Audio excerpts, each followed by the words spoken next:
ancien secrétaire d'État à la sécurité publique, avec qui la primature a développé d'excellents rapports de travail, je voudrais te féliciter, te remercier pour tous les efforts consentis, pour un effort qui a ramené la sécurité en Haïti.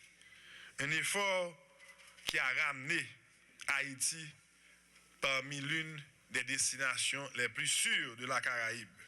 Et ceci avec le concours, bien entendu, de la police nationale d'Haïti, mais en commençant au gouvernement avec toi.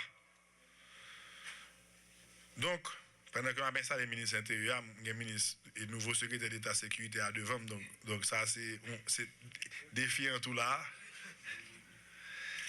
Défi au capitaine original dans poste très élevé. Il y a un pile de travail pour faire dans le ministère de l'Intérieur là. Dans le service interne déconcentré, nous gagnons progrès pour nous faire dans la question immigration. Et dans la question immigration, particulièrement, j'ai tongé sous le secteur Sahara parce que l'homme voyagé au Chili, il y a un pile haïtien qui a voyagé en Amérique latine, surtout à travers Panama, qui a un pile problème. Parce que yo dit que l'agent immigration yo parfois a demandé plus que $250 pour chaque monde qui allait. Donc nous avons que d'entrée de jeu nous résout le problème ça. Parce que nous ne pouvons pas accepter que y a chargé des gens, des corps que pas supposé payer et des gens qui va chercher la vie meilleure. Protection civile.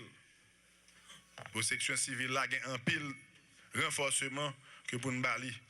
Agent sécurité privée tout faut que nous continuions à régulariser. Nous gagnons signe avec CICC pour renforcer. Nous avons toute collectivité qui pour renforcer dans le pays.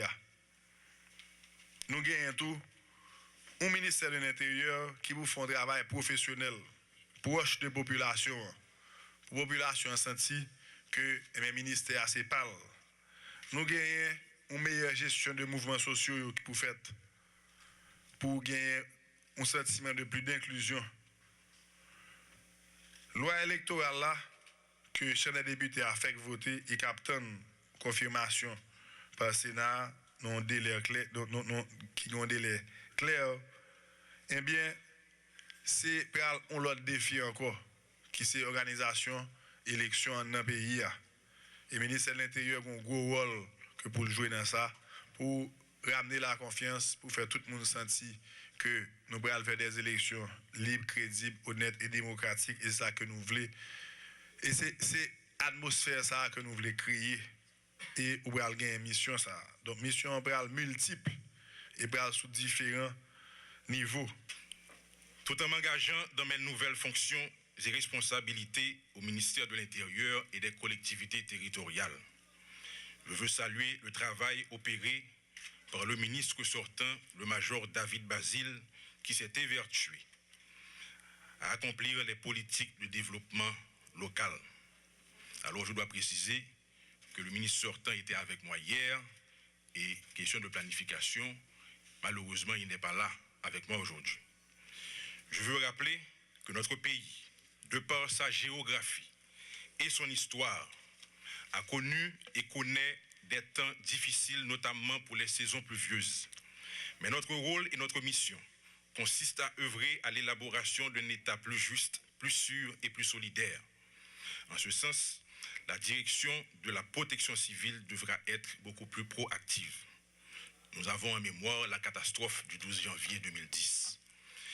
N'est-il pas utile de souligner que la Constitution nous indique la voie du développement qui doit passer par la décentralisation?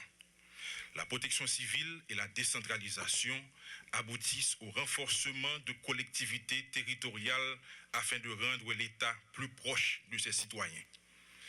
Nous reconnaissons que le niveau actuel de la législation, les élus locaux, des finances publiques rend irréaliste toute option de décentralisation à court terme.